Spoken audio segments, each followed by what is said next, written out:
اسلام کے آنے کے بعد اس مذہب سے سب سے زیادہ دشمنی نبھانے کی کوشش اہل یہود نے کی ہے، جو تاحالہ اپنے سازشوں میں معروف ہے، جو دجال کے آمد کے منتظر بھی ہیں۔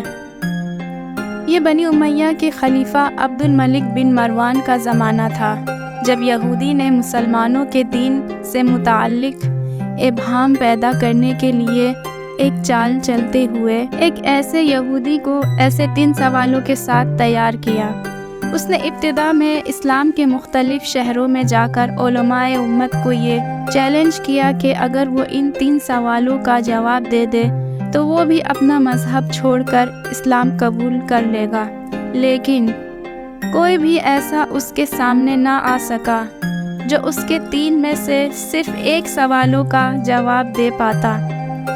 پھر اس نے بغداد کا قصد کیا، جو اس وقت سلطنت اسلامیہ کا دارالخلافہ تھا اور اپنے عہد میں علم اور ہنر کا مرکز سمجھا جاتا تھا۔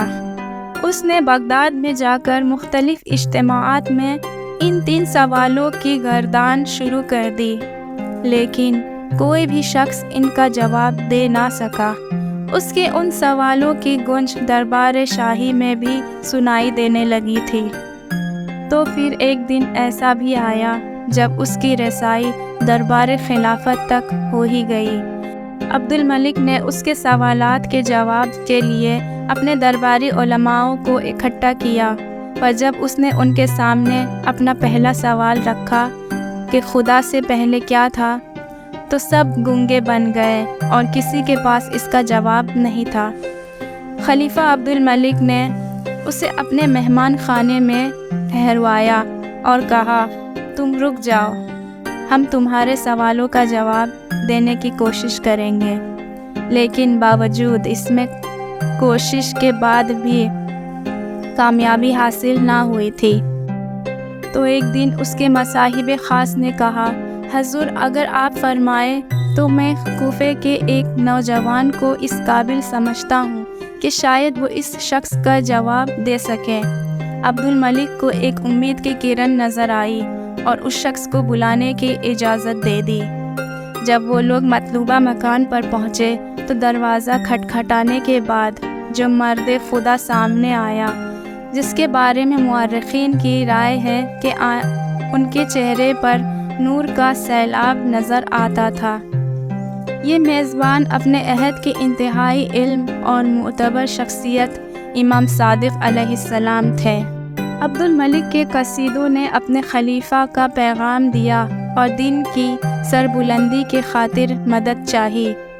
جب امام صادق علیہ السلام دربار میں ان کے سوالوں کا جواب دینے کے لیے پہنچے اور سوال و جواب کا سلسلہ شروع ہوا تو اس شخص نے اپنی رعبدار آواز میں پوچھا، میرا سب سے پہلا سوال یہ ہے کہ خدا سے پہلے کیا تھا؟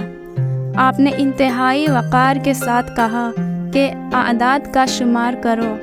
اس نے 1 سے گنتی شروع کی تو انہوں نے فرمایا 1 نہیں، یہ غلط ہے، 1 سے پہلے شروع کرو۔ جس پر اس نے کہا 1 سے پہلے تو کچھ بھی نہیں ہوتا۔ آپ نے مسکرا کر فرمایا، تو پھر تم اس 1 سے پہلے کے بے معنی سوال کیوں کر رہے ہو؟ پھر اس نے دوسرا سوال کیا کہ خدا کا رخ کس طرف ہے؟ آپ نے حکم دیا ایک شمع منگوائی جائے، جس کو جلانے کے بعد اس سے کہا، بتاؤ اس روشنی کا رخ کس طرف ہے؟ اس نے جھنجھلا کے کہا، یہ کیسے بتایا جا سکتا ہے؟ تو آپ نے بھی فرمایا کہ اللہ بھی ایک نور ہے، تم اس نور کا رخ کس طرح پوچھ سکتے ہو؟ اب اس کی کمر ٹوٹ چکی تھی اور اس نے بے دلی سے تیسرا سوال پوچھا کہ اللہ اس وقت کیا کر رہا ہے؟ جس پہ آپ نے مسکرا کر فرمایا کہ میرے اللہ نے ایک نوجوان کو تم جیسے جہان دیدہ یہودی کے سامنے عزت بخشی ہے، اور اسی طرح یہ فتنہ ختم ہوا۔